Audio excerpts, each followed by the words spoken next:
Hello, my name is Orestis Palermos and I am a postdoctoral fellow at the Aidin Research Centre at the University of Edinburgh. And today I'm here at the University of Edinburgh with Professor Graham Priest from the City University of New York to talk about dialetheism, philosophy of logic, mathematics and paradoxes. Hello, Professor Priest. Hi, Orestes. Please call me Graham. Graham. Hello, Graham. So you are working on philosophy of logic and you are famous for your defense of dialetheism. Or maybe infamous. Infamous. Well, there's no such thing as bad fame. Logical paradoxes, you're interested in paraconsistent and non-classical logics. Would you like to tell us a little bit how you got interested into that and maybe what dialetheism is about as well? Okay. So let's start with dialetheism, okay? So this word dialetheia is a neologism which we made up many years ago, and it means a true contradiction. So contradictories are things of the form: we're in Scotland, we're not in Scotland, the sun's shining, the sun's not shining, all men are mortal, some men are immortal, and the standard view, going back to Aristotle, is that if you've got a pair of contradictories, they can't both be true. One's true, one's false. But a dialetheia is a contradiction that's true.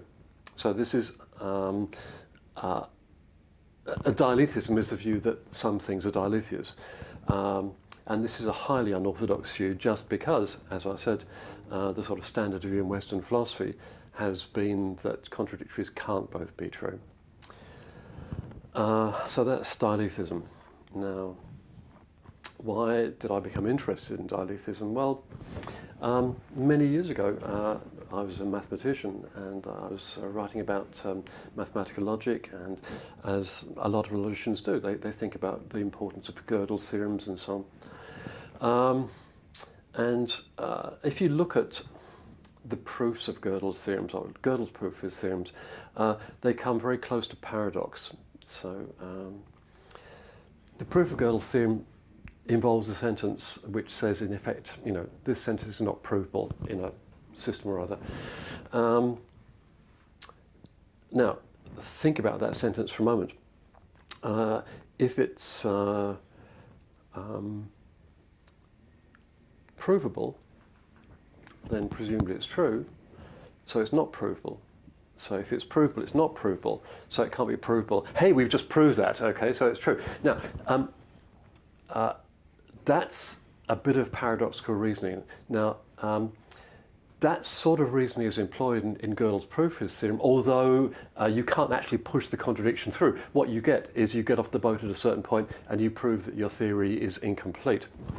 But nonetheless, you're dealing with this kind of paradox about provability. So I got interested in this kind of paradox. And it's clearly a close cousin of other paradoxes of self-reference, like the liar paradox, this sentence is not false. And so I became interested in this kind of paradoxical argument. And of course, these paradoxes are well known in the history of philosophy. And the standard response has always been, well, there's something wrong with these arguments. And the game has been to find out why. And the game has not had a very successful conclusion as of yet.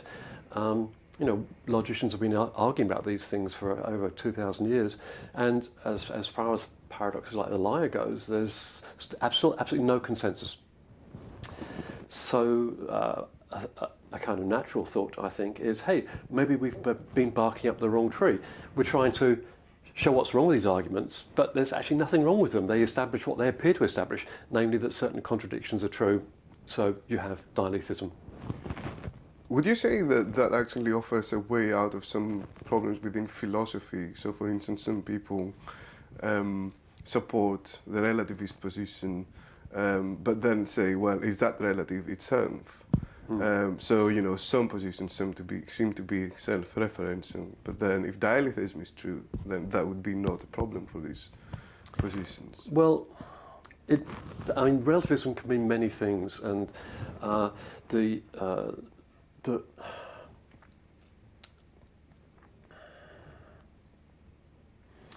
Okay, let's suppose you've got a version of relativism which ends up in a contradiction, and I'm sure there are such things.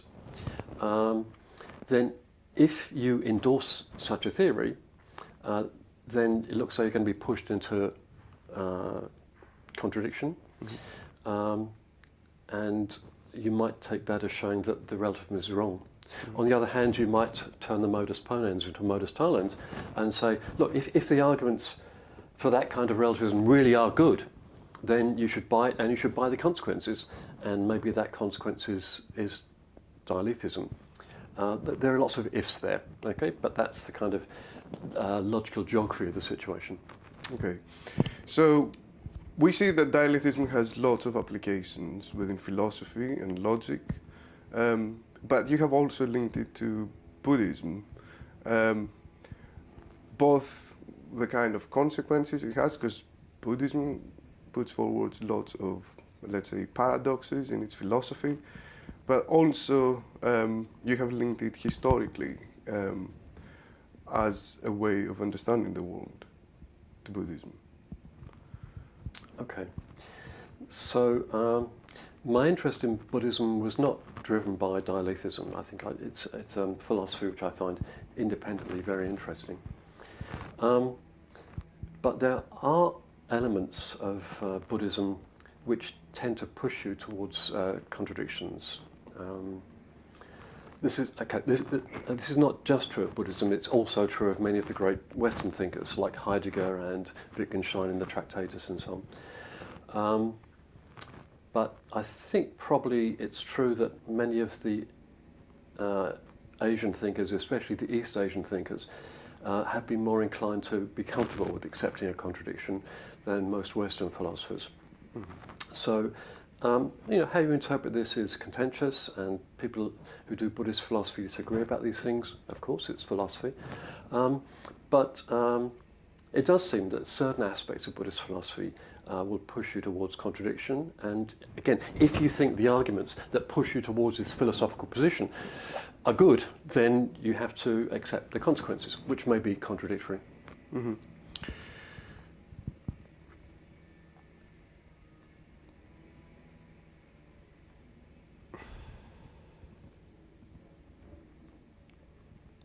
I have a question which might be taking us a little bit away, and it might be a little bit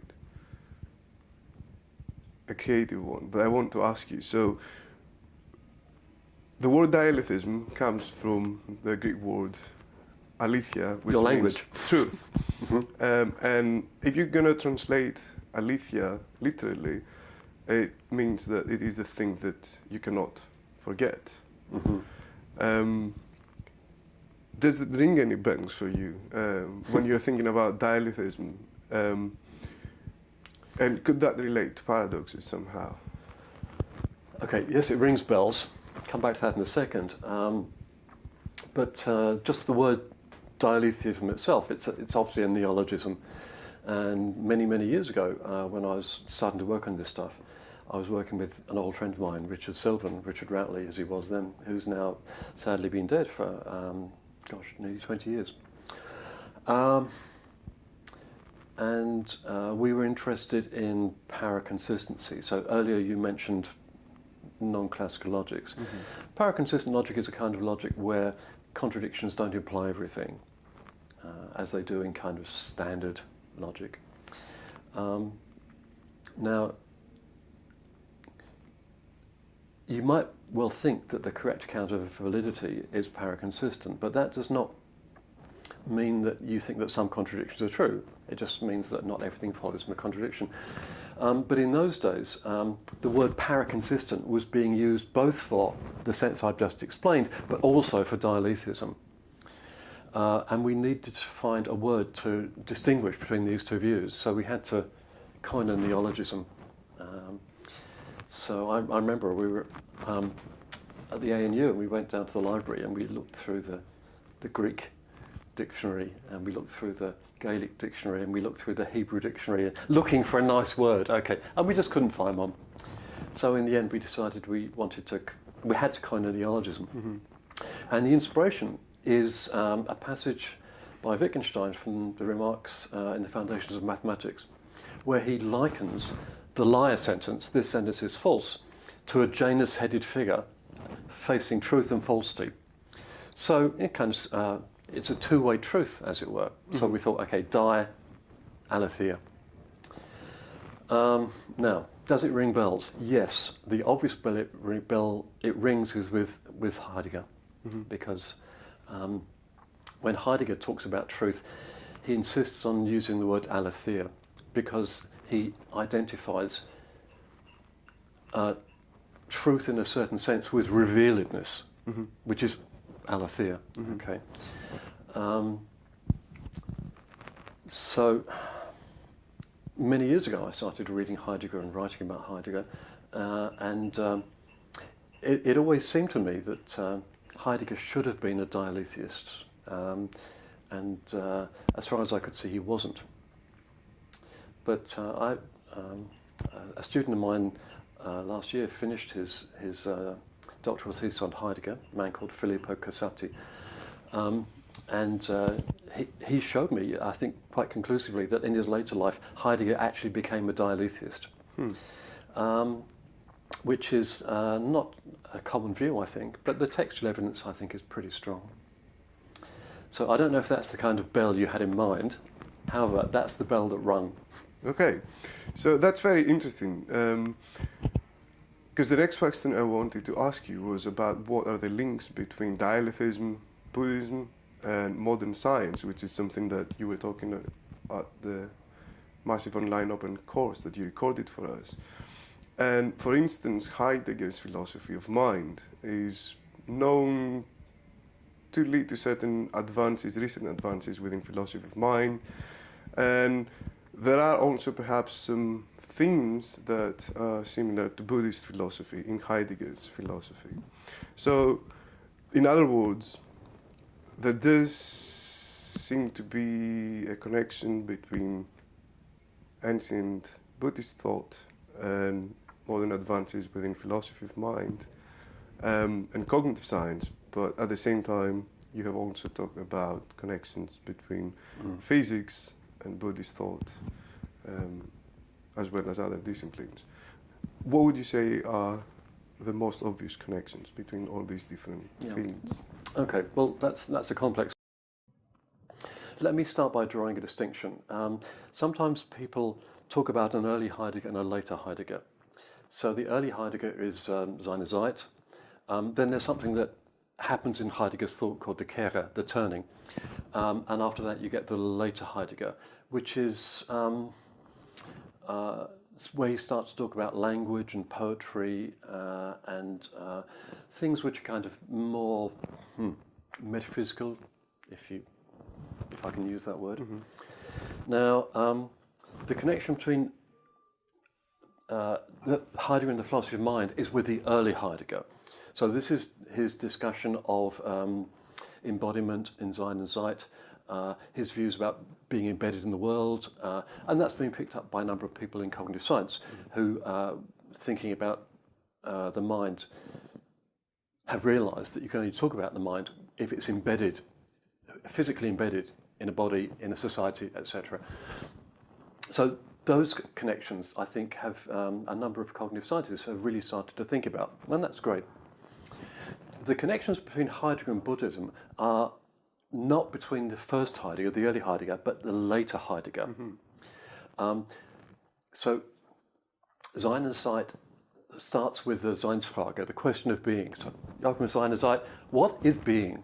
And this was a question which was to motivate Heidegger's thought throughout his whole career. So even after the Kehre, it's still central to his thought.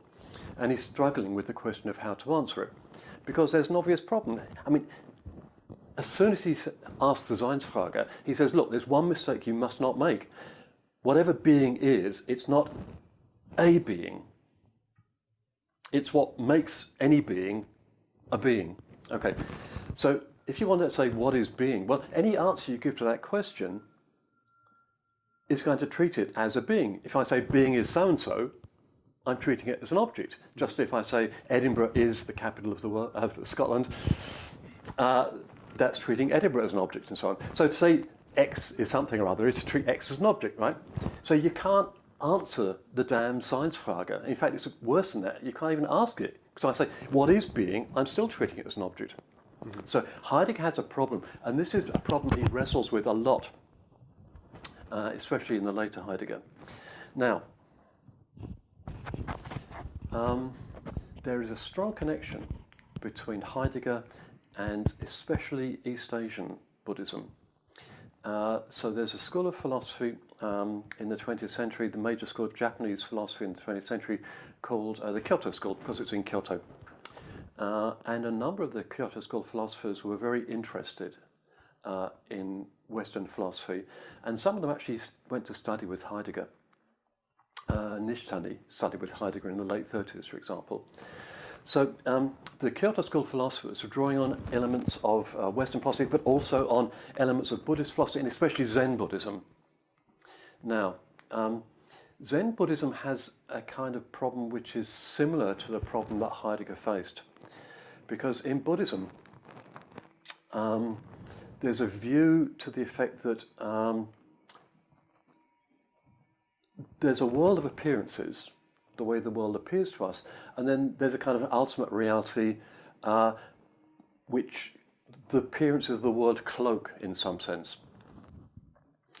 But if you start to ask what ultimate reality is like, you can't ask that question, because it turns out to be what's left when you strip off all the concepts that you use. So it's aconceptual. But of course, the Buddhist philosophers talk about it just as much as Heidegger talks about being. So both of these, both Heidegger's thought and Buddhist thought, have this problem that there's something that appears to be ineffable, being, ultimate reality, yet you go ahead and talk about it. And it looks as though you're in dialectic territory here. Mm-hmm. Now, to what extent, Heidegger influenced the Kyoto School of philosophers, or the other way around, I think we may never know. But certainly there is a sort of convergence of the thought of the Kyoto School of philosophers and Heidegger on the question of ineffability. Okay, so that brings several questions in mind. The first one I want to ask is, we've talked about dialetheism, which is related in certain ways to Buddhist thought and logic. Mainly, I think you have made the connection of what is known as Catuskoti, the idea that something can be true, it can be false, it can be both true and false, or it can be neither. But you have also talked about a fifth possibility, which is the possibility of something being ineffable, which is what you just referred to. And I think you have also just finished writing a book on it. So would you like to tell us a little bit about this fifth option and how it contrasts to the other four? So let's talk about the Catuskoti first of all. Catuskoti means literally four corners, 4 points. And what these 4 points are is as follows. If you take any statement, in Aristotelian logic, it's true or it's false, not both, not neither. End of story, right? But in early Buddhist thought, there's this principle called the Catuskoti, which says, hey, there are more than two possibilities, there are four, okay? True, false, both, neither. And this informs some of the debates in the early sutras. So we're talking about, something that goes back to the 5th or 6th century BCE. Okay. Now, just to stay on the Catuskoti for a minute, a number of Western philosophers, when they meet the Catuskoti, find it very hard to understand because it runs against principles, the principle of non-contradiction, the principle of excluding middle. And how do you make sense of this? And it's very hard if you stick to a logic which just has these two possibilities. But one of the things that's happened in modern logic is precisely the invention of non-classical logics, in particular many-value logics, which accommodate this possibility very, very naturally.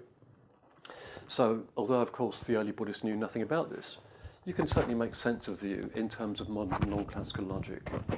All right. So that's the Catuskoti. Now, that's there from the earliest days of Buddhism. But something rather interesting happens around the turn of the Common Era, where a new kind of Buddhism arises. It's called Mahayana, the greater vehicle, and this brings a whole new bunch of metaphysical ideas to Buddhism. And the greatest of the Mahayana philosophers, arguably the second most important Buddhist philosopher after the Buddha himself, was a philosopher called Nagarjuna. 2nd century, 1st century, no one really knows the dates. Working somewhere in India, no one really knows where. But he is the kind of foundational philosopher of Mahayana. And the Chattoskoti plays an enormous role in his thought in various ways. But one thing that seems to emerge from the thought of Nagarjuna is that sometimes he rejects all 4 of these possibilities. So he seems to think there's a 5th possibility. And when you look at his thought, what this possibility seems to be is ineffability. And he's in the kind of territory I talked about just now of this ultimate reality. Okay, it's the ultimate reality which seems to be ineffable. So that's the 5th possibility. But of course, immediately to say there's this 5th possibility that something is ineffable and explain why, you're in dialectic territory. What Heidegger was doing, for instance. Well, it's in the same territory as Heidegger, but of course it's 2,000 years earlier, roughly.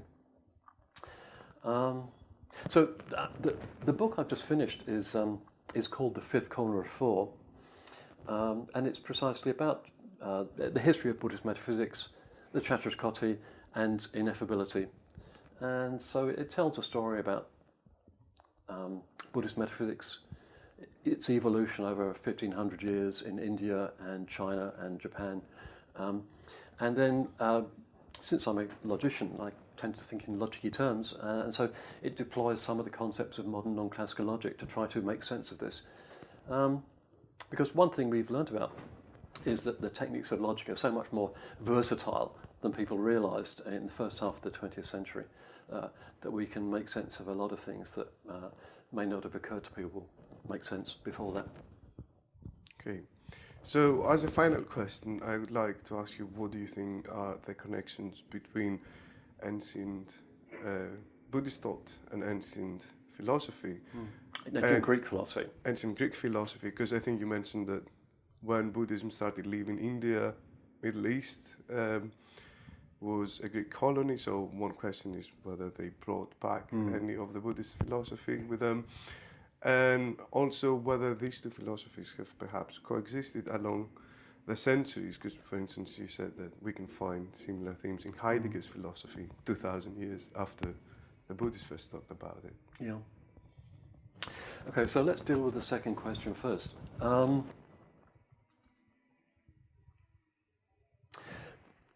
There are many great philosophers who deal with the limits of thought, the limits of language. Plato, Kant, Wittgenstein, Heidegger, Nagarjuna, Nishtani. And the thought that language or concepts have a limit is a very natural one. And all these philosophers have advanced reasons as to why language and concepts have their limits.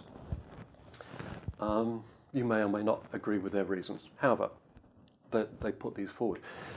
But if you explain that there are limits to language, there are things you can't talk about, and explain why you can't talk about them, hey, you're in this apparently dialectic situation.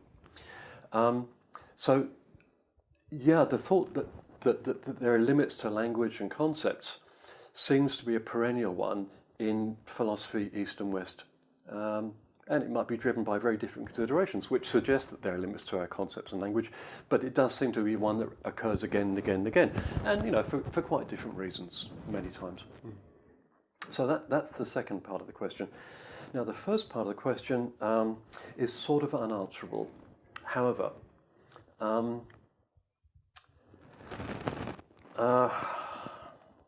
so Buddhism starts to develop in about the 5th or the 6th century BCE. Alexander invades and takes his army from Greece across Central Asia in through Afghanistan, Pakistan, into parts of India. And so around, I guess, the turn of the Common Era. I'm not quite sure when the Alexandrian Empire collapsed, but certainly for much of this time, Central Asia was a Greek colony. And that's very obvious if you look at art from that period, because a lot of the Buddhist art from that time looks very Greek, okay, and that's because of the influence of Greek art on Central Asia. However, when Buddhism starts to expand out of India, Mahayana Buddhism goes northwest, so it goes into Central Asia. Now, why is that important? Well, Central Asia, the Silk Route runs through Central Asia. So the Silk Route is a trading route that runs from China through to the Middle East. And for the whole this period of time, there was, of course, trade going backwards and forwards across the Silk Route, and a trade not just in spices and silks, but also in ideas, because merchants moved, they talked to people. So certainly Buddhist ideas would have been located on the Silk Route. In fact, that seems to be how they got into China. So they go into Central Asia first, and then across the Silk Route into China. That's a major route of Buddhism into China. But of course, if it went east, it could have easily gone west as well. And there are certainly resonances between Buddhist thought and some elements of Greek thought. So, for example, Hellenistic philosophy, the skeptics, the Stoics, the Epicureans, have an idea which in many ways sounds like a Buddhist idea, because the central Buddhist idea is that you shouldn't, you need to encourage peace of mind by having a sort of a non-attached attitude to the things that happen in life. Now, you find a very similar thought in a lot of the ancient Hellenistic schools. They all think that ataraxia, or tranquilitas, is a good thing, and it's to be achieved by having a certain non-attached view to the things that happen. Okay. Now, the metaphysics of the Hellenistic schools are very different from the metaphysics of Buddhism, but the kind of ethical attitude is very similar, and that's true. Now, was there some kind of causal connection between these two things? As I said, that's really imponderable, because we just have no documentation. So it can remain at best a speculation. Maybe there was a causal influence between the Hellenistic schools and Buddhism, but then, as I've said, good ideas often occur to people independently. So I guess we'll never know, and we'll just have to, speculate on that one.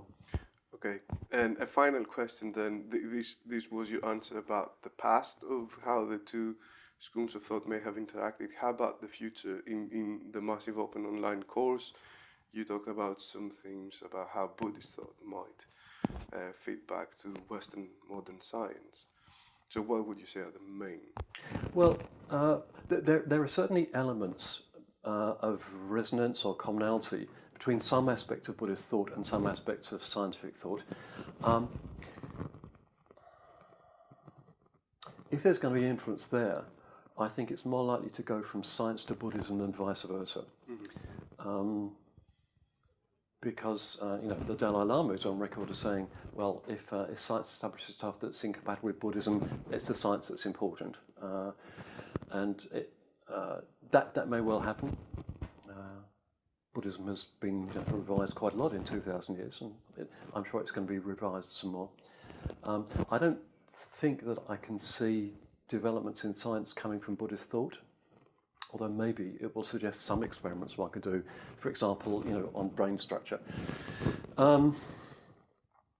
However, since you raised the question of the relationship between Eastern thought and Western thought, let's just stay in the realm of philosophy. Not philosophy and science, but philosophy and philosophy. And here I think something very interesting is happening, because traditionally, the Asian philosophical traditions have not been taught in the West. Partly this is because of ignorance, the Western philosophers don't know much about it, but I think it's fair to say there's also been an element of bias against Asian ideas. So 40 years ago, it was not uncommon to find Western philosophers say, well, you know, the Asian philosophical traditions are not really philosophy. They're religion, they're mysticism, they're sort of wise man pronunciations and so on. Now, it's quite clear that this view can be held only out of ignorance, because these people had never read the texts. And you can't read the text without understanding that this is serious philosophy. Now, I think that attitude has largely gone, but I think it's also true that Asian philosophical traditions are still thought in the West as kind of fringish, which is unfortunate, because these are rich philosophical traditions. And traditions, I mean, India is quite different from China, which are just as fascinating and rich as the European traditions. And all the great traditions, whether they're right or wrong, I think have interesting things to teach us. So I think that it's important that in the future in Western Academy, Philosophy Academy, we do start to engage much more with the Asian traditions. Not because we're going to give up the Western traditions, but because we can learn, we can enrich our philosophical ability by drawing on different traditions from different parts of the world. Slowly, I think this is happening. So, you know, most philosophy departments in Australia now teach at least 1 or 2 courses on the Asian traditions. This is not the case in the UK and the US so much. Maybe this is because of the location of Australia geographically. But slowly, I think it's becoming more and more common for Asian material to be incorporated into Western philosophy departments. This is going to take a lot of time, because you can only teach what you know, and we don't train our students across traditions. Well, we do. We're starting to, but you know, what I envisaged was that within sort of another 2 or 3 generations, most of the students that we train in the West are going to have a decent knowledge of the Asian traditions as well as the Western traditions, and we can, I think, envisage global philosophy for the first time. So hopefully this is a bit more productive than global capitalism. But what's going to happen, I think it's quite unpredictable. Because when traditions meet, you know, sparks fly off each other and radically new ideas happen. So there are many examples of this in the history of philosophy. So, for example, when Christian thought meets Greek philosophy in the early years of Christianity, I mean, you get these amazingly new thoughts about which were impossible if you've just got Judaism or Greek philosophy, but you get the whole wealth of Christian philosophy. Or when Indian Buddhism goes into China, you get this sort of clash of cultures between Indian culture and Chinese philosophy, and then you get this whole new development of Chinese Buddhism. Okay, so when these cultures come together, when different cultures come together and they rub against each other, I think really exciting things happen in the development of philosophy. And well, anyone who makes predictions about the history of, about the future of philosophy is kind of foolish. Hey, let me be foolish, okay? I wouldn't be at all surprised to see this kind of development in philosophy in the West. It's already started to happen in the East, but I wouldn't be surprised to see it happen in the West over the next 2 or 3 generations. And where that goes, I have no idea, but I think it will be very exciting. Let's be open-minded then, as much as we can. I think that's a great idea. Okay, thank you very much. Thank you, Steve. It's great to have you. Thank you.